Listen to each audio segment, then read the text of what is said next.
Welcome to Horror Movies with TNA. Each episode, we're going to pick a film, talk about it, and rate it. Word of warning, there will be spoilers. This week, we're talking about... Busy old episode this, no time to talk. Lucio Fulci, Zombie Flesh Eaters, and George Grau's Living Dead at the Manchester Morgue. Enjoy. It's going to be beautiful. So no interrupting. Let's go. I'll start. Listen to this. Let me start. Hi. 5, 4, 3, and then a 2. Oh, for fuck's and sake. then a 1. Hi, everybody. So we thought... Fuck's sake. In this episode, we thought it might be quite nice to do a double bill. Quite nice. Review of 2 films. Well, no, yeah, I thought it would be nice to do a double bill review of 2 films that we recently watched at the cinema or at the movie theatre. Oh, is this for the American? I think they know what cinema is in America as well. Gee. Which are Living Dead at the Manchester Morgue and Zombie Flesh Eaters. So without further ado, let's get into the murky world of zombies. Is that Swarm? Great film. We should do that. A swarm of zombies. What do you call a group of zombies? That's a collective noun for a group of zombies. Ghost! A cuddle. A cuddle of zombies. Right, this is not going in, is it? Right, Living Dead at Manchester Morgue. Let's get straight in. George Grau directed this, Butte, 1974. So it's worth mentioning, 1974. So it predates a lot of the modern zombie films, like Dawn of the Dead. It is really early. And yeah, it is. Yeah, I mean, I am jumping massively ahead. It takes a while to get gory, but it does eventually. Yeah. It pays in gore. Oh, yeah. It starts paying in gore. Oh, yeah. Our 2 main stars in the film, Ray Lovelock as George and Christina Galbo as Edna. What did everything do a song based around head scabs? Can I just say, at the very beginning, when we first see George in his antique store, I love the opening credit bit. It focuses in on a painting, and then it shows these kind of like psychedelic rings with the zombie in the middle. But as soon as you got that opening credit with the kind of psychedelic rings, and then it shows like the writing for Living Dead at Manchester Morgue is like looks like a real B movie kind of writing. It's really, really good. Yeah, and it makes you wonder whether that's superimposed afterwards. Yeah, I don't know, but I mean, nonetheless, it's really, really good. Again, it was called something else, Let Sleeping Corpses Lie, I think in America, but I'm not sure what it was called in Italy, so yeah. Well, it was also called Don't Open the Window as well, don't forget. Oh yeah, in US. Yes. But yeah, I'm wondering what his original title was in Italy. Ghost! Hello, Mr. The Ghost here. This Spanish-Italian horror movie has many other titles, but its original title, Non si deve profanare il sonno dei morti lit, is roughly translated as, do not profane the sleep of the dead. I don't have all the answers. I just use Google.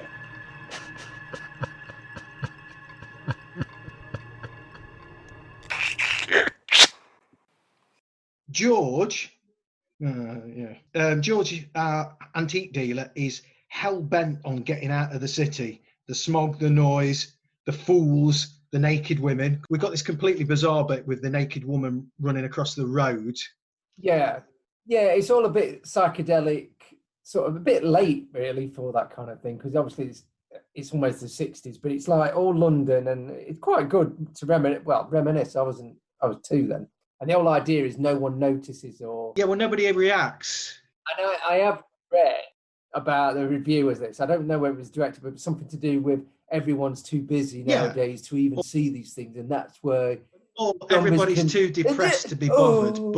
Anyway, so as George is getting out of the city on his motorbike, we've got this kind of montage flicking between the city and the idyllic rural scenery where he's heading. And a lot of commentary on the environment as well, a bit in the film. And it's noticeable because he lowers his scarf from his mouth as soon as he gets out of the city, so he can breathe a bit of clean country air. So it kind of makes those bits of statement throughout the film. It shows a lot of industry, and you get the feeling it's all the stuff that he hates and he wants to get away from it. And he's heading towards Windermere. I think he's heading to Windermere to renovate a place and meet some friends, and he's also delivering some of his antiquities from his antique shop as well, I think. Yeah, putting something in his little bag that he's got on the back of his posh bike. The music done by, who did the music do? Because I always like to mention that. Giuliano Sorghini did the music. Yeah, it's very funky and of the time. Yeah. Yeah.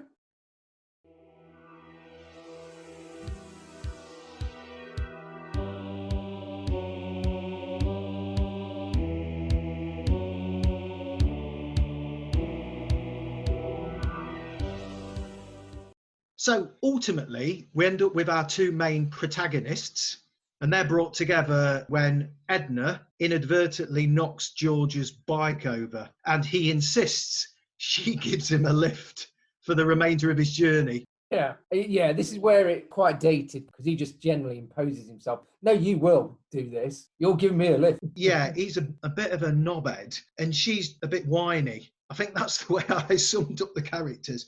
Yeah, he's been dubbed really well, though. I mean, I don't think that's his real voice. Amazing. All of the dubbing in the film, the farmers, the scientists, the police. But they've obviously overdone it, because probably the Italian director's gone, do a local voice to Manchester. It's amazing. We don't get many like you round here. No, it's Yorkshire. Yeah. Well, let me do it again. We don't get many like this. That's nose. Yorkshire. Right, so they're brought together when she knocks over his motorbike and it has to go in to be repaired, and he insists that she take him for the remainder of the ride. And he says things like, "Course you will, darling. I'll drive." I mean, we don't want to go all the way in reverse, do we, darling? So he's as condescending and as big a shit as you could hope to meet. Yeah, I mean, but even then, I think it played that he was a tit. Yes. He's not a very likeable main character, is he, really? Although he kind of redeems himself. No, I suppose he's meant to be a bit of a rebel. Yes, he redeems himself a bit, but yeah. And it's worth mentioning that Edna's on her way to visit her sister, and that part of the story plays out a bit later on as well. A bit. Well, yeah, I suppose it's a main bit. Oh, and also he says to her, because I like these bits, he says, "Listen, love, you've already ruined enough of my day. Do you want to fight now?" Yeah. So it's all good stuff, in it?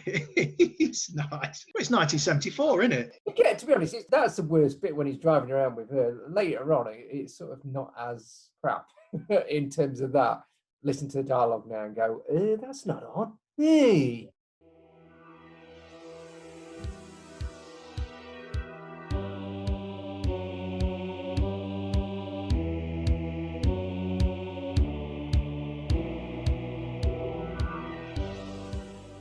Yeah, so I've already mentioned Edna's visiting her sister Katie. Right, so they get a little bit lost and park up, and George heads off to ask for directions. This is where he first encounters the farmers and the agricultural scientists carrying out their experiment, where they're using radiation. I mean, it's not really fully explained, but they're kind of using radiation to destroy all the insects and parasites in the area. Yeah, well, what it is, it looks like a big colander that's rotated on a red truck. And this is the bit where the farmer says... Yeah, do it in Indian again. Yeah, I'll do it in Indian again. We don't see many folk like you round here.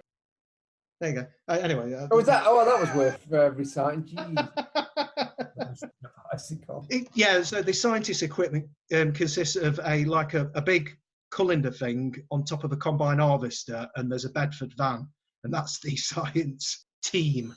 And the noise when we were in the cinema... it was piercing, wasn't it? I mean, I had to put my fingers in my ears. I've got the DVD somewhere behind me again. Watching it on VHS for the first time or the DVD, you don't really notice that piercing noise. But in the cinema, it's sort of... it's like you see in a lot of films now. Whenever a bomb goes off or something, you hear that... Yes, like a really high-pitched drone. But it went on for ages. Makes your ears bleed. Yeah, it did. Yes. Yeah. Yeah. So George is first met with them, and then it switches back to Edna waiting. And this is when we encounter the first zombie who walks up from the river. We learn it's Guthrie the Loon, who's meant to have been dead a few days. Yeah. It kind of tries to attack her, and she ends up falling in the river. Is this near the Dovedale Stones? This is exactly there, yeah. Yeah. Looks really good. The scene looks really good, and it chases her. George has got the directions, and he returns, and Edna tells him that she's being attacked by this guy, and somebody explains to them that it's this Guthrie the Loon who's been dead a while, and they think, well, it can't be him. And when they go back to the scene... Yeah, he's got like a noose around his neck, hasn't he, as well? Yes, he looks like a zombie Rupert Everett. When they get back, he's obviously disappeared. It looks like Rupert Everett. That's what I put. Zombie Rupert Everett. Why would you dispute that? Isn't he got a beard? Yeah, Rupert Everett had a beard for a while. Not because of lockdown, I don't think. I just think he let himself go. Right, anyway. But I think it was around the time he died and came back as a zombie. Anyway, so we've had that little scene play out, which is quite good. I like it. And then we join Edna's sister. What knows? Kathy? I'm sure it's... Why don't I know that? Because I'm used to so great, aren't I? Well, she's got a sister and a brother-in-law. Katie. We join Edna's sister Katie at home with hubby Martin. She's appears to be a heroin addict, and he photos a variety of things, some dodgy things as well. Yeah, he does some photography that's a bit weird, and it seems to be like photos of her in really vulnerable positions and stuff, and it's weird. Yeah. Martin, who's a photographer, leaves and heads to a local waterfall to do some photography. Meanwhile, Katie back at the home gets attacked when Guthrie turns up at the house. She escapes, and then the zombie follows her down to the waterfall where the zombie tussles with Martin and ultimately kills him. Yeah. And it's quite a nice scene because it's lit quite well, isn't it? Looks really good. Yeah, and he's taking photos, so he's got flash photography to flash it as he's being... Yes. Not like strobe lighting, but it does like little bit. I would say it's a really good location for them to do that kind of thing. And the editing and cutting is quite good though, isn't it? Because each time it flashes and takes a photo, it kind of cuts to a different bit. So it is quite well done, isn't it, I thought? Yeah. So ultimately Martin gets killed by Guthrie. George and Edna arrive, and then the police get called. George continues to be a bellend, and because he shows the police no respect, it's definitely him. He's the main suspect straight away. And then later on, because the police find the photos that Martin had took of Katie in vulnerable positions, actually then Katie becomes number one suspect as well. Well, I tell you what, you don't think it, but we're rattling through this bad boy. I'm trying to think, we're halfway through the film. We're not think about it. Not a lot, because it all happens in the hospital, doesn't it? And yeah, it ultimately heads towards a hospital. Most of these zombie films, actually, these two films we talk about, they both end up kind of in a hospital anyway. Yeah. Because George is number one suspect and they've tried to convince the police that Guthrie's the murderer. Yeah, I am going to stop you now. What's the name of the police officer? Is he an American guy trying to do a British accent? He's doing an Irish accent, isn't he? Oh, yeah, it is. God, jeebus. I've done... oh, God. This isn't very good, but I've done... Right, show me a picture again. George... Look at the police officer. I think that's really good, the police officer. Only a few lines. Oh, this is quite good. This is like Alfred Hitchcock Presents kind of thing. No, well, is it? No, I'll tell you what, it's good because... Just say it's good and leave it at that, and then we'll go on our merry way. Yeah, it's worth mentioning about the police. What do we think about the police? I mean, in the film, they're kind of like caricatures of policemen, aren't they? Yeah, they're inept. But like I say, what's the American actor called? Come on. One policeman, I think his boss is like a classic English gentleman. He's like an American Irishman, and then his subordinate is a guy that's got a mixed Welsh Indian accent, a cross section of the whole planet, all in one place. Diversity, mate. That's what you need. Diversity, motherfucker. All I would say is the American guy who is a bit famous. I've seen him in other films. I think he's the only one, and he's like on the cover of Vogue, the poster as well. Oh right, yeah. No, he's like a named actor. Yeah, he's the big name, isn't he, in the film? Yeah, neither of us can name him. I suppose because Ray Lovelock must have been quite a big name because he was like in music and stuff, wasn't he? But was he? So I suppose he was quite a well-known person, but I can't remember the other policeman. We'll find out and we'll get back to everybody because I'm sure everybody's dying to know. So George and Edna set out to prove their innocence, and they start off by deciding to steal the roll of film that was obviously in Martin's camera that was clicking away, because hopefully they'll be able to show bits of guffery. Oh, wow. They craftily steal the film and take it to a local shop, which is quite nice because you were mentioning the shop in the 70s with all the different stuff that's being sold and stuff. Well, yeah, I'm just thinking if it's like, Peak District, which is just not that far from where we live. So, I was thinking, where is actually that little village? It probably looks exactly the same now. I mean, it's 50 years ago, isn't it? Jesus, half a century ago. Yes. Fast on a bicycle. Yeah, go on. Let's not dwell, otherwise I'll get maudlin. Give me some more beer. Yeah, so it's quite nice reminiscing the shop and different things like that. I've just thought, actually, a lot of these American films that are made around there, they must go, hey, that's just down the road. But when it happens on the odd one film that we ever see. Yeah. Oh, Mr. Woohoo. Right, so they nick the film, getting it developed, and this is old school as well. It's a roll of film for you kids at home. You had to take it in, and if they did it in 24 hours, you were bleeding lucky. Yes. And if any of the pictures were remotely good, it was a bonus, which as it turns out with these, they're not very good because they don't really show clearly Guthrie anyway. And then the police rock up and confiscate them anyway. Right, listen, we end up at the hospital now because I think Katie's been took. She's in a bit of a state because obviously her husband's been murdered. That's what brings it to the hospital in a way. Really. Yeah, she gets taken into the hospital.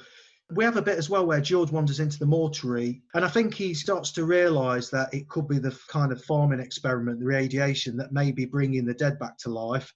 We've got the bits where apparently newborn babies are being born aggressively and they're biting the nurses and doctors. Yeah, I mean, luckily we don't see that bit because that would have been fantastic.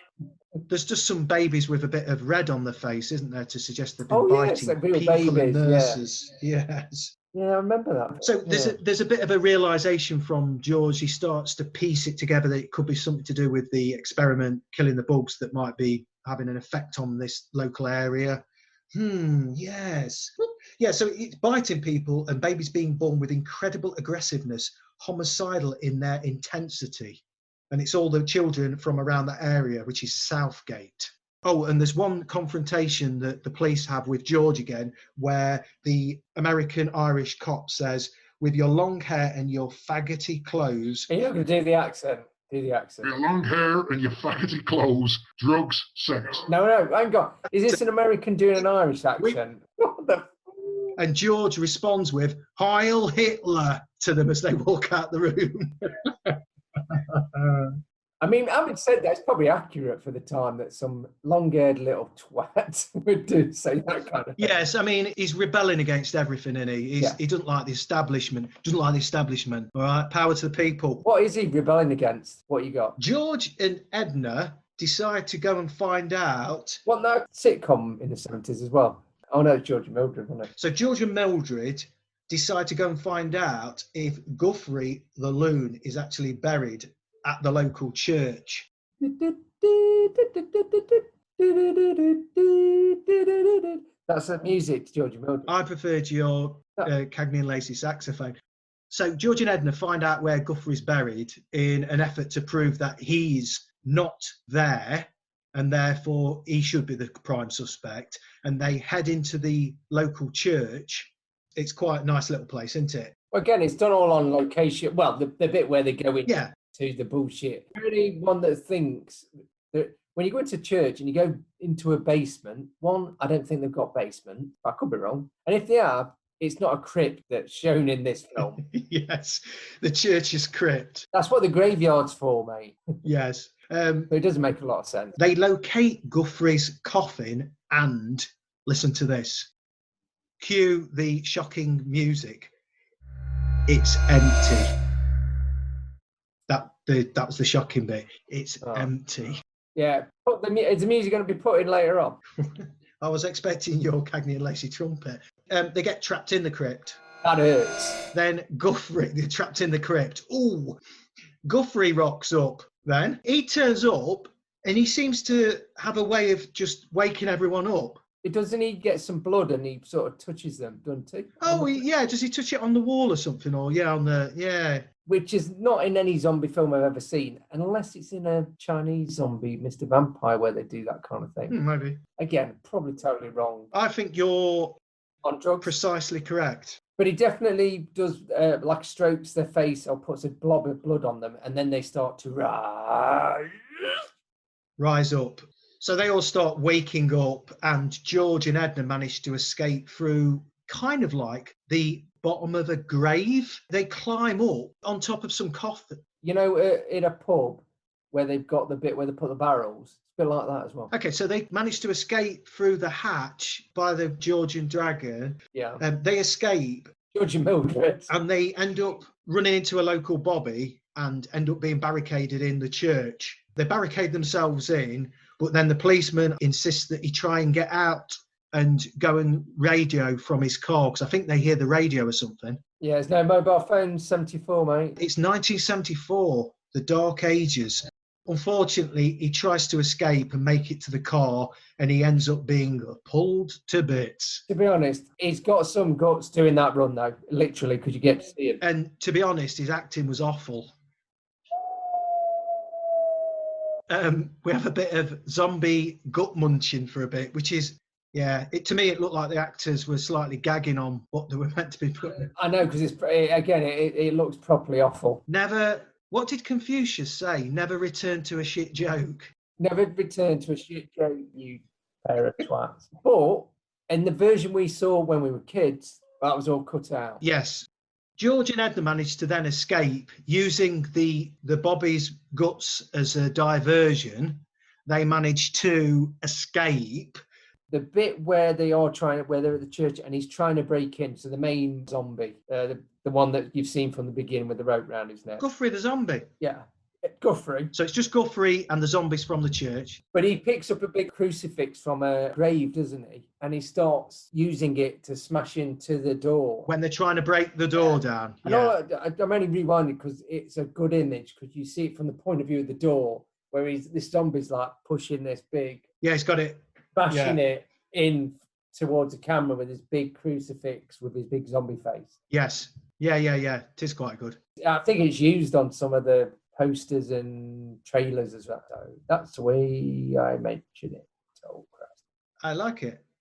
And we've got a bit where George then goes back to the combine harvester and it is a very poor attempt at trying to wreck it. Yeah, with a little tiny spanner. He taps it, the colander, a few times. And the scientists all the while are going, "Hey, what you doing? What you trying to do to outlet it? What you trying to do to combine harvester, Lee?" So George tries to trash the scientist's combine harvester, and they leg it because George is acting like a crazy man, I suppose. And the scientists jump in the Bedford van and do one and leave George sprawled in the field because he kind of chases after it and falls over it. Does he actually destroy it? Well, he taps it a bit, but does it stop it? He clambers on top of it and then grabs something and starts kind of hitting it a couple of times. I think what he does is ineffectual because essentially about half an hour later, they're up and running again. Yeah. And they've upped the radiation as well to try and do a wider radius. Have they up radiation? We've got down road. It'll be all the way down to Weatherfield, that town. Okay. Right, we return to the hospital, and this is where Martin's body gets brought into the hospital, and immediately the bodies start waking up in the mortuary and start munching on each other, and we've got a bit of this scene where there's kind of bits of blood and bits of body parts everywhere, so it's ramping up the gore now.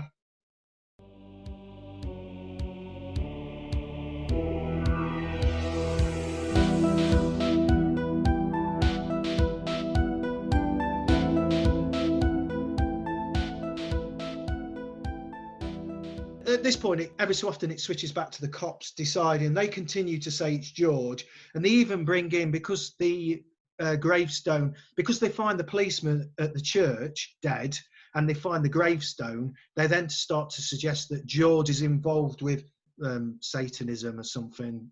Not that interesting, but it's just another thing to try and pin on Georgie boy. Can't remember it. Can't remember that bastard. Oh, you remember it? I don't want to. Oh, okay. I mean, George does defend himself and say, "I've never even been to a black mass," but I suppose if you're a Satanist, you're not going to say, well, I've been to a few. No. George escapes from the police by throwing a towel on the face of the policeman that's escorting him. They go into a toilet and he turns around and throws a towel at the policeman. And while the policeman's fighting with the towel, can you imagine the horror? Jumps out a window. That reminded me a bit of Police. Camera action. No, The Naked Gun. Can you not remember the bit where Frank Drebin gets a... Frank Drebin. Right, go on then. But he gets a towel thrown at his face and then goes... Oh, yeah, he wrestles with it. Yeah. Well, maybe that's what this was based on, but this was before it.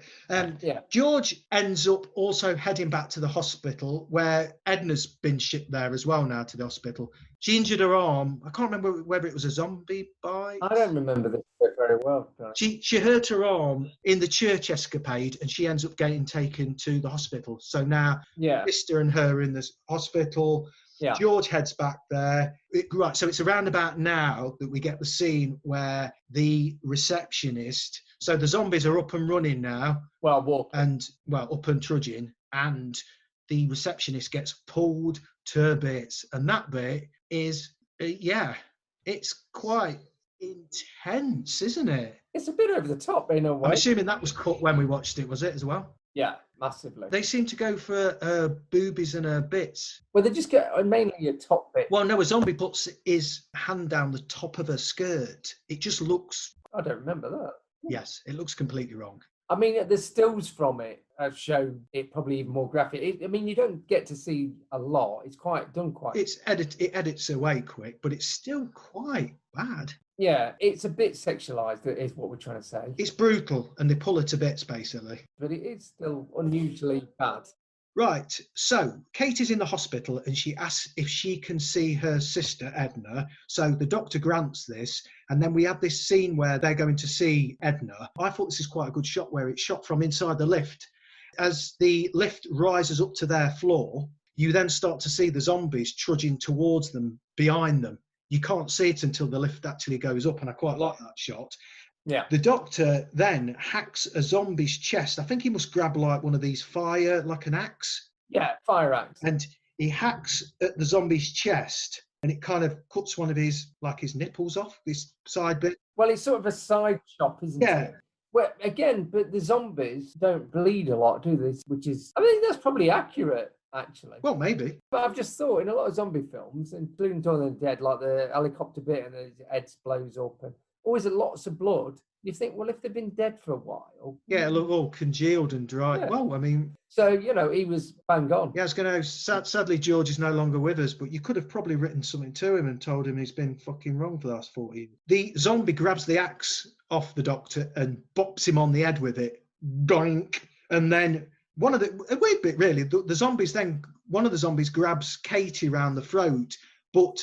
It kind of shows her with the hands of the zombie around her throat for a little while. Yeah. And then it just stops. And then zombie Katie, because now she's become a zombie, goes and sees her sister and tries to kill her. You wouldn't. Loads of other zombies rock up, and so does George. And he has the idea of taking the axe and putting a cloth around it and then setting it on fire, obviously dousing it in alcohol, setting it on fire. So he's using the fire to try and ward off the zombies. And he's trying to rescue Edna. That kind of works as well because the zombies really don't like fire. But unfortunately, George is a little bit too late, isn't he? Because the zombies have already surrounded Edna. And as he rescues her, he sees in her eyes that she's become a zombie because they have this kind of red flecked eyes, don't they? Yeah, they've got some good contact lenses for the 70s. And so there's quite a sad scene where he has to decide what he's going to do with zombie Edna. So what does he do with her? He just pushes her back into the fire, doesn't he? To the fire, yeah. He punches her. He punches her in the face. No, he's not quite as harsh as that, but he's not far off. No. All right, you got zombie eyes. There's a bit of an emotional bit, kind of, the realisation that he can't take her with him, so he just chucks her in the fire. You twat. It's unfortunate timing because the cops show up at that point and shoot George, thinking he's on a murderous spree, not realising that zombies are up and about. But it transpires that the agricultural scientists have already upped the amount of radiation, and they've spread. They've not heeded George's warning that it's bringing people back to life, so they've decided to carry on with killing the insects, but they've upped it so it's an even wider radius. So we kind of know that the situation's only going to get worse. Yeah. Now George is dead, and that's pretty much it, except the very end, where American Irish Indian cop heads back to the hotel at the end of the film. He's very pleased with himself, isn't he? And he heads back to his hotel at the end, and who's waiting for him? Come on, Tony, who's waiting for him? Come on, Tony. So, Zombie George is waiting for him. Yes, I think they use this on some of the lobby cards. Yes, Zombie George. I'm now doing I don't think he does that face, but he like goes over to strangle him. Zombie George is there, and he keeps trying to shoot him as well. Does Irish American Indian Popper? That's no good. That's not going to work. So there's a twist at the end where George comes back to kill the policeman that's been a pain in his arse. For a zombie, he was a bit savvy though. That he hid in his room, knew where his room was. Oh, come on. We've had a film where they've got a combine harvester that's bringing the dead back to life. Let's not. Hey, the one thing as well is I've recently bought the vinyl, and actually it has got him doing that on the cover of it. Oh God! I told you so that's good, isn't it? It's a poignant picture. Anyway. And that is the end of Living Dead at Manchester Morgue. Yep, the music is good, and if you've never seen it, you should watch it. If you like zombie films, it's one of the better ones. Is this your review now? Yeah, fuck it, I'll go straight into it. Yeah, do it now. Out of 10. How many offals out of 10? Yeah, like the core score. It's a slow-moving film, so if you're expecting... But then again, the best zombie films are. I'm trying to think of a fast-moving zombie film. Dawn of the Dead remake. By the very nature that they run around, it makes it fast, I suppose. Yeah, and it starts off with everything blowing up right at the beginning. So I like the film, but it's not a zombie film. You can shove that. I'm not going to talk about a remake of Dawn of the Dead, even though I just did. This is really good. I enjoyed it. I've got it on DVD. I liked it that much. Went to the cinema to watch it again. So slow moving, but good, atmospheric, and fairly gory zombie film. So it might be quite hot. 8, I think. Okay. Right. Thank you very much, Tony. It's all right, Adam. I love this film. I liked it when I watched it way back whenever, and when I've recently revisited it, I like it even more. I really love it. I like its setting. It delivers on the gore, and I like the music. There's nobody really very likable. I suppose Edna's quite nice. She's a bit whiny. George is just an absolute bellend. But yeah, no, I really like it. Like everything about it. I give it 8.5. I give it 8.5. Oh, 8.5. Oh, blimey. Yeah. Yeah, it's a good film. It does 2 jobs because it's still quite atmospheric. There's scary-ish bits. I mean, it's not terrifying at all, really. But it also does the other bit where there's quite funny bits that you can take the piss out of. The dubbing of George. Yeah, the accents. Here we don't get many like you round here. Do you still get that? Yeah. I love. Yeah, again, the Indian accents. I love it. Yeah, I love the funny bits about it, and I really enjoyed it.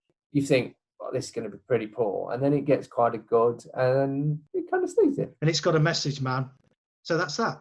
Living Dead at Manchester Morgue. Watch it, enjoy it.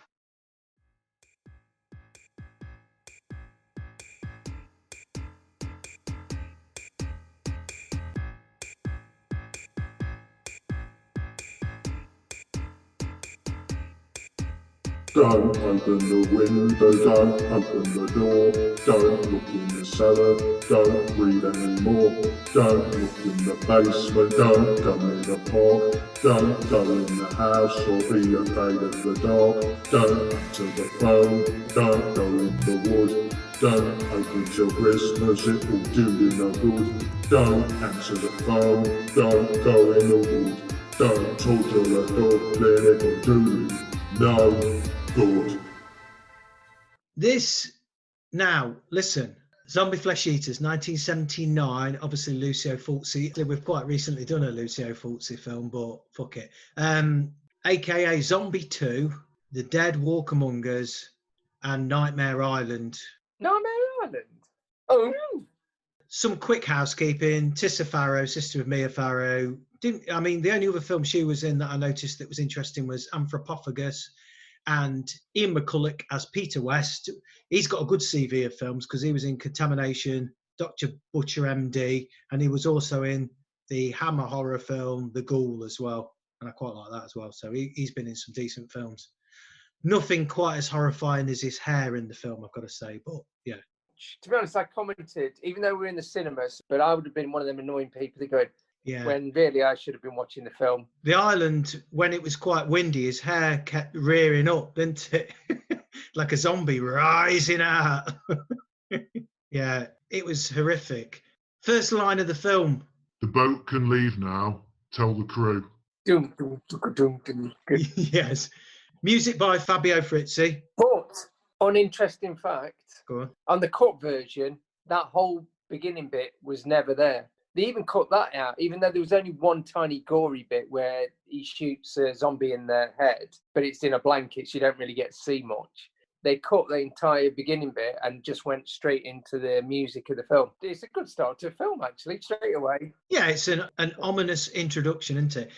What appears to be an abandoned boat, Morning Lady 2, drifts into New York waters. So the harbour patrol board the boat and go below deck. Definitely New York waters, because Statue of Liberty in the background. They appear to be half-wits. Below deck, we get some pulsating, throbbing sounds as the policeman... Yeah, no, it is. Sounds as the harbour patrol guy has a look round below deck and he finds a disembodied hand, and then there's a bit of a jump scare here because then out comes the portly zombie, bursts out of a door. But also, he does look like the bloke out of Plan 9 from outer space as well. Yes, he does, yeah. The portly zombie attacks and kills one of the harbour patrol. He then wanders up onto the deck and is shot and falls overboard. Yes, he sort of bounces overboard. Yes. The local newspaper gets wind of this and they put their best man on the job to investigate it, which is Peter West, none other than Ian McCulloch. Right, so we've got this scene with the abandoned boat, and Anne's father is the owner of the boat. So she wants to know what's happened to her father. She ends up teaming up with Peter West, who is also investigating this strange occurrence. Anne and Pete, they sneak on board the boat to do a bit of investigatory work, and they find a letter that was left by Anna's dad. It details the fact that he'd contracted a strange disease, and he says, I know I will never leave this island alive. And then it's signed Matul, 15th of September, kissy kissy. What did you think of Matul when you saw it? Well, I was surprised anyone was searching on Matul. Well, I mean, exactly. What do you think that Anne thought of Matul? Do you think she liked it or she was just faking it? I mean, are you just looking for penis? So Tissa as Anne and Peter West, they're going to throw what info they've got together and see if they can uncover the truth about what's happened. So Anne and Peter wind up going to Matul to uncover the truth. And they what? Right. At this point, we get them travelling, I think it's to the Dominican Republic, and we get the tropical music kicks in then as they travel to that area. Ding, ding, ding, ding, ding, ding, ding, ding. The music in Zombie Flesheaters is quite good. There you go. Fabio Frizzi, isn't it, again? Yeah, he does a good job. Yeah. Very quickly, because we haven't got time for all this, but I did a map of the travelling from the Dominican Republic to St. Thomas to ultimately... Matul, which is that island there. Yeah. I mean, obviously that's not accurate by Google Maps. Proportionally not. They pay money to somebody to board a boat to take them to Matul. Susan Barrett and Brian Hull agreed to allow Anne and Pete to board the boat, and they agreed to take them to Matul. The natives say it's cursed and to avoid it like the plague, apparently. Your tool. Sorry, my tool. I was going to say your tool. Now, I did a picture of McCulloch, and it doesn't, although I did try and capture his hair, it doesn't actually. No, I think I'm trying to think what you've got accurate there. I mean, I don't remember him ever having the smile of a madman. He was squinting in the sun. You know Ian McCulloch, you've seen him. That's exactly it. We start to switch over to the island to show the doctor who's fighting against the dead that keep rising up in the hospital. A main odds a doctor you see right at the beginning, or you don't in the cut version of it. He's kind of silhouetted. So we see him at the beginning, and then we see him as he's trying to fight with the zombies in terms of stopping them from rising up. So he has to keep shooting them in the head. So they're trying to contact the mainland, and we've got this scene where they're arguing, and the wife is stressed out. But they're trying to get off Matul, yes. The doctor does try and reassure her at some point. You notice how I've just ignored your Matul jokes. There's really no need to agitate yourself, darling. All the zombies are on the other side of the fairly small island. Yeah, be honest, if you knew there was a few zombies a few miles away, you're going to go, oh, all right, fair enough. Based on every film I've ever seen, 1 minute they're over the other side of the island, trudging around slowly, and next minute they're chomping on your fucking head. Matul. On Matul. Anyway, so they've had this argument at home, him and his wife, and then he goes off to the hospital and leaves her on her own. Yes. And here we go with the best scene in the entire film. No, we don't yet, because... No, we do. We're going there. In the timelines... Shove your timeline up your butt. Right, so in the timelines of the film, we then switch back to the boat, and they've decided to stop for a while so that... They're not in a rush. They anchor the boat so that Susan can take some shots, underwater shots. Okay, and at that point, a shark glides by, and Susan escapes. Well, she hides, doesn't she? She hides in the coral. Yeah, she hides in the coral, and then a zombie taps her on the shoulder, and she jabs him in the face with some coral. How would we describe the noise of the coral scratching the zombie's face? I'm scratching. Oh, right. Like that. No? Yes, I like it. So she jabs him in the face with some coral. Scratch, scratch. And then, of course, the very, very famous scene that everybody talks about, which is when the zombie and the shark have a scrap. Crazy shit, man. Man-eating shark. Man-eating shark. And the shark's mouth goes snap, snap. It makes this kind of snapping noise as well, which is quite fun. Yeah, well, they do. You want to try getting shark attacked. Oh, Christ. It's a good scene, though, isn't it? It is a good scene. I've said to you many times, many times, and anyone that will listen. So the stuntman that's having to dress up as a zombie and do this sort of movement in front of this, it's a shark. It's no such thing as a tame shark, but the shark's probably had its dinner. But even so, but this bloke has to grab it and pretend to bite it. Yeah. And the worst bit is he puts a fake arm into the shark's. Yeah, he puts an arm into its mouth too. Yeah. And it crunches down on it. Yeah, Fultzy's sound effects are amazing again, aren't they? Always really good. Yeah, as a shark does, it tears it away. The stuntman's still there going, I've got a fake arm on, but what if he decides he wants a bit of me? What if he decides he wants a real arm? I don't think he fully appreciated what he was getting into when he agreed to do that, probably, until it came to the point when they were filming it. That's true. I'd have a signature off him if he's still alive. He isn't. He's only got one arm to sign with now, hasn't he, obviously? So. No, it was a fake arm. All right. But a real zombie.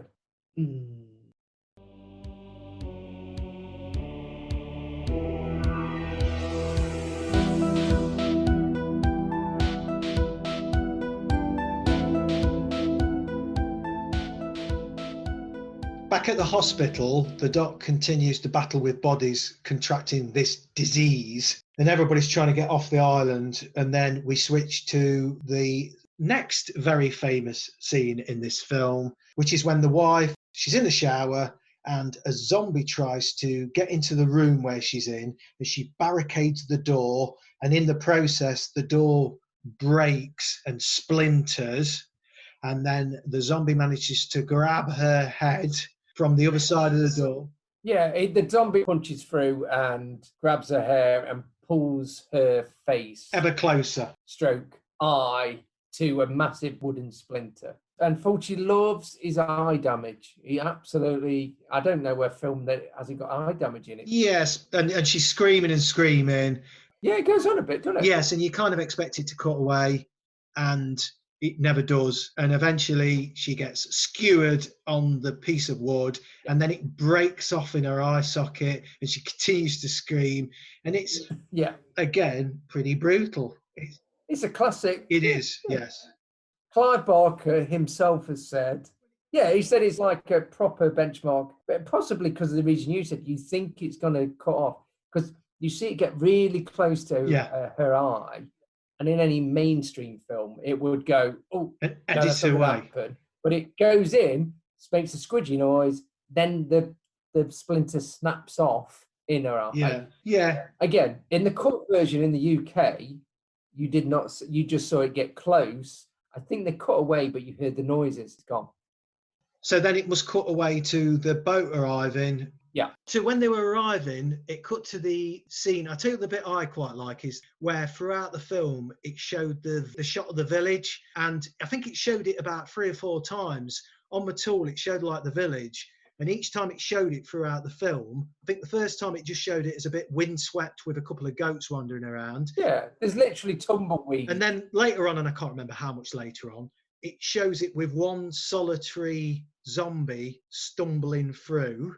Yeah. And then I think later on it shows it with a few, and then later on it's kind of like overflowing because it's been overrun, and I quite like that. To be honest, they're the best bits, really, because Yeah, I mean, Fulci, when he puts his hand to it and he's not just sticking stuff in people's eyes, he does quite atmospheric stuff. But and no one really goes on about that because they all go on about his gory bits. But that in Zombie Flesh Eaters, it is a good zombie film, and the ending's good.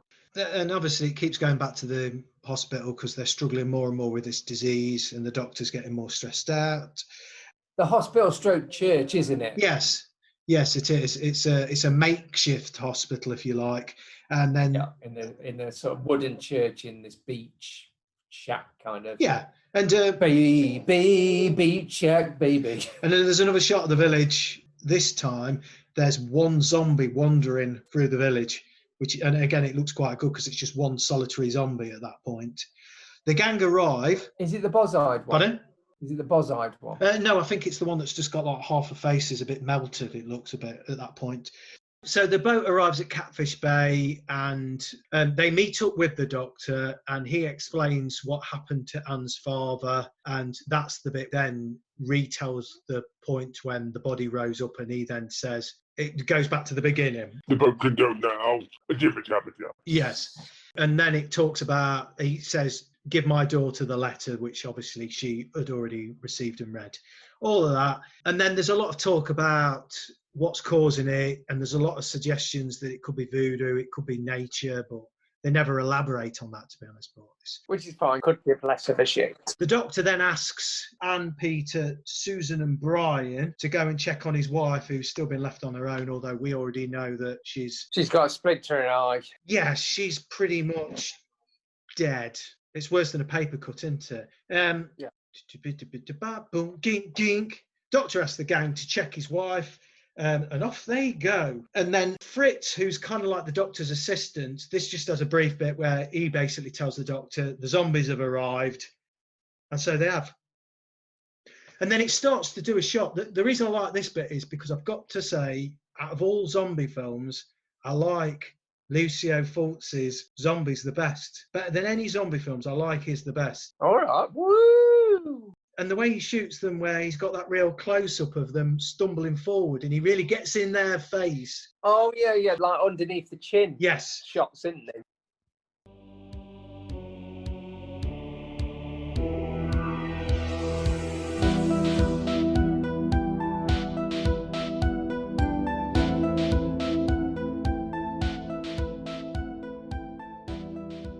The gang arrive at the doctor's house and start to explore it.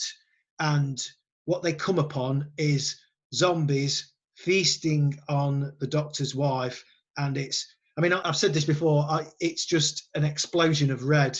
There's gore, bits of blood everywhere. I think it's really good. Yeah. That point. Well, one zombie. There's about 3 or 4 zombies. There's about 3 or 4 zombies chowing down on his wife. It's a weird scene. It's almost like a buffet scene, isn't it? Because it's not like they're going mental on her. And you know what I mean? Because normally in the zombie film, there's like, they're screaming and they're going. Yeah. But she's already dead. It's like a dinner party. They're having a dinner party, aren't they? And I think one's eating one of her eyes. Yeah, he's chewing on her eye. But you like this better than me, really. It kind of lacked a bit. Yes, I really like this scene. I mean, they're acting, they don't really react that much, but... No, they don't go, oh my God, it's horrifying. I suppose the trouble is it's done very matter of fact. Yes. they don't react in a particular way. It lingers too long. I just think that's the inability of the actors. I don't think that's anything to do with the impact of the scene. No. I think when it was in Fangoria, that picture grimmed me out and scared me a bit. But in the film, it has less of an impact in a way. They all escape, by the way, don't they? Yes, they appear to be cornered, but they manage to escape and get out of the place. Yeah. I mean, that bit's awful. Let's both agree that their escape from that is not great. It's not the most action-packed bit. No. None of the action scenes are very action-packed, to be honest. No, that's true. Oh, Yeah. at the end it's all right. Yeah. Okay, we'll when they're in the hospital, yeah, you're right. Yeah. Right. They turn to run and then they get a little bit trapped by the zombies and they escape out of the building. It's a bit of a turning point. Now they've seen it with their own eyes. There's something definitely not right on Matul. That's about 10. Dr. Menard has had to shoot all of his patients. We switch back to the guys in the Jeep. They're driving away from the doctor's house and they hit a zombie and crash. I think Peter West injures his leg in the process. So now they have to get out the Jeep and carry on foot, and they have to carry him as well. We do switch back to the hospital again because we've got the scene where the doctor's talking to his mate Lucas, and this is the bit where Lucas says, this is a copy of Dawn of the Dead. When the earth spit out the dead, they will come back to suck Matul. the blood from the living. So it's kind of a bit of a copy off the Dawn of the Dead bit. Well, yeah, when there's no more room in hell, Yeah. the dead will walk the earth. Is that right? That's it. Again, it switches back to the four, and Susan and Brian leave Pete and Anne because they sit and have a rest because Pete's injured his leg. So Susan and Brian go off scouting ahead. They wind up in a graveyard. They find some kind of old helmet or something. And while they're looking at that, they realise they're in a graveyard. Have a lie down in a graveyard. This is when the zombies literally do start rising up out of the graves. And one of them rises up and bites a big bloody chunk out of Susan's neck. And also the zombie is on the cover Yes. of a lot of posters and DVDs. Worm Eye the zombie. Yeah, Wormy Eye. And then Pete runs up and puts a gravestone through its head, squishes him. And that's the end of that. Yeah. But yeah, she's dead. She's dead. It's a bit too late for Susan because she's dead by now. Brian's very, very upset about Susan's demise. Yeah, but it doesn't last long because she soon gets back up again, though. Well, she does. But now all the zombies up and the Fritzy music really kicks in and the zombies are everywhere, shuffling relentlessly. And now when it switches back to the village, there's a large number of zombies wandering around the village as well. Under the chins, looking up. Boz-eyed woman's there as well. Yeah, and I've said this before, I love Footsy zombies. I love them. Just the way they're done and the way they look. And the fact that, like you say, they have that under the chin kind of shot where they're really close to the camera as they're kind of trudging forward. They always look really good. They look a bit scummier, you know what I mean? They look dirty and... Yes, like they've just come out of the earth. Yeah, absolutely. Yeah, love it. And I suppose that's... we mentioned Dawn of the Dead earlier on, but trouble is with Dawn of the Dead, the original one is... They kind of look clean and green. And Savini said he's not happy about that. They look like Disney zombies, don't they, basically?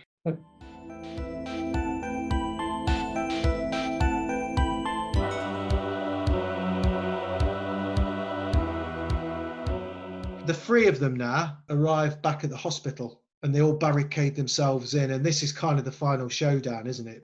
And again, it starts showing close-ups of loads of zombies trudging towards the hospital church. They barricade themselves in. And it's a kind of a slow film. Let's be honest, it's not action-packed, but it ups its game a bit. The next 10 minutes of this bit are good, a bit more action-packed. I mean, it slows way back down again. Well, because as well, there's quite a few main characters that get taken out, because we've got one, the doctor goes with a bite to his cheek. Then Lucas, his assistant, gets a deep bite to his arm, a really deep bite to his arm. Oh, yeah, and that's one of the best effects, I think. Again, I've said that's very similar to the bit in Dawn of the Dead where in the projects bit, it gets bitten by a husband right out of her neck because you can see the skin pulling around it. So obviously they glued it on and you think, oh, bloody Yeah, because she momentarily stops for a minute because it's her husband and then he chows down on her neck and shoulder and it's a massive bit. Yeah. But yeah, similar thing on this arm as well. It looks good. Then the nurse that's been working at the hospital throughout the film gets a bite to her neck, so she's gone. And then the zombies start to break in. And the remaining 3 start to petrol bomb the zombies. So this is a bit of an action scene as they can constantly trudge forward through the flames as the 3 remaining characters bombard them. I think I said to you, I forgot how dangerous it looks when there's flame. They're not superimposed flames. There's flames very close to where these zombies with a lot of latex makeup are just stumbling around. It's like proper hot fire, isn't it? It's like proper fire, isn't it? It's quite tense, isn't it? Gives you a sense of danger, doesn't it? It's good. The 3 remaining characters manage to escape from the hospital or the church as the zombies burn. Yeah, I mean, we've cut that down. It's a good scene. They're coming through the windows and they're punching them, shooting them, throwing bottles. It gets a good 2 extra points from me because of that one scene. You might only give it 2 now. Carry on. They run out, and the first zombie they bump into is Zombie Susan. So obviously Brian, in a similar way in like Dawn of the Dead, like we mentioned, is momentarily caught off guard because he sees Susan and he stops long enough for her to take a bite out of him then. Yeah, his arm into it. But he's injured by the zombie. They take Brian with them and they drag him away from Susan and they continue to escape to the boat that's still moored up. They escape to the boat. Brian's dying as they sail away. And Brian's dying is masterclass in understated acting. As he dies on the boat, I don't know how to describe it, but it's a great bit of acting. I like that bit. And when he's dead, they lock him in one of the rooms below deck. I've seen the film a few times now, and I can't remember how he dies. He dies in a way that he thinks to himself, right, this is my last chance to really make a statement in this film. So he goes for it. Oh, yeah. Get on board the Brian acting train, dude. All aboard. Ooh, ooh. To be honest, I got off at an earlier stop. So they've managed to escape from the island as it burns. The zombies are burning. The doctor's dead. Everybody's dead. And as Pete and Anne listen to the news when they're on the boat, they managed to... Did they get off your tool? My tool, sorry. Yeah, they got off my tool. They escaped just in time. Just before the explosion. Yeah.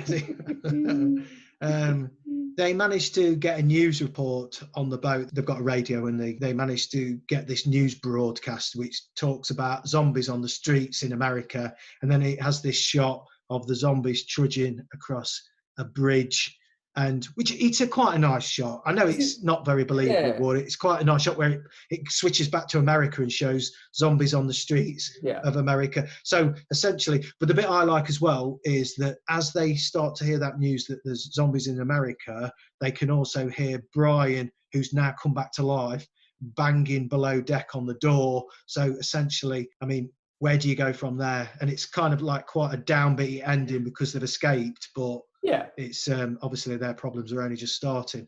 The zombies are walking across the bridge. Like I say, it's a good shot. There's not many. Yeah, that's all right. It's just giving an indication that it's all starting, isn't it? So that's all right. Yeah. But then you hear a lot of horns blowing of cars and it's like sounding like everything's stopped. But underneath, you can still see the cars carrying on moving. Yeah. I mean, he's not going to bring New York to a standstill, is he? It's just not going to happen. So he's got to do his best. Beep, beep. Beep, beep. The other thing is, when they're listening to the radio, the zombies are here. They're coming in. I mean, would you say a commentary of you getting killed? Yeah. Or would you just go, the zombies here, see ya. The bite to my neck. Oh, that's painful. I'm rising up from the dead. Yeah, but I think you are... I'm being too critical. Oh, yeah, whatever. It's a zombie film, innit? It's a zombie film, innit? Yeah. There you go. So, yeah, and that is the end. Zombie flesh eaters. Yeah. And to be honest, there's a splinter in a woman's eye, and there's a man-eating shark, and there's a hospital stroke churchy bit on a deserted island, atmospheric bit. 3 really good scenes in a uneven film. I'll let you review first. Now you're going first, aren't you? No, you're going first this time. I went first last time you asked. Oh, okay. I'm going to review the film now.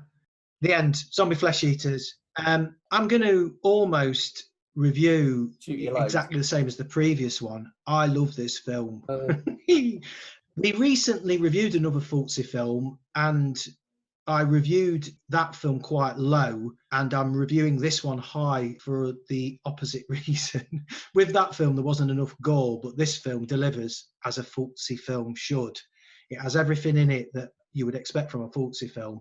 So even when it starts to flag a little bit, he throws in lots of blood, he throws in all those good scenes. It's a good rip-off. A rip-off of what? It was always meant to be a sequel to Dawn of the Dead / Night of the Dead, wasn't it? I mean, it's a good film for a rip-off. Oh, okay. Yeah, I mean, again, it was kind of the Italians jumping on the bandwagon, wasn't it? The success of Dawn of the Dead. That's fine. I've got no issues with that. But for me, it's a more enjoyable film. It's just really good fun. I like Dawn of the Dead as well. I love Dawn of the Dead, but we're not here reviewing that anyway at the moment. I like this a lot. It does everything it should do for a zombie film, and Fulci's zombies are by far the best zombies. So for me, that's what makes it the best zombie film. Yeah, really good. 8.5. Did you say 8.5 for The Last Bleed as well? I did, yeah. I'm not as keen as you on this one. I'm going to say it now, for Living Dead at Manchester Morgue. The trouble with this is the scenes I would watch over, but the whole film I find a bit of a chore at point. There's really, really good bits, But as a whole, I know, I've changed my mind. I'm giving it 7.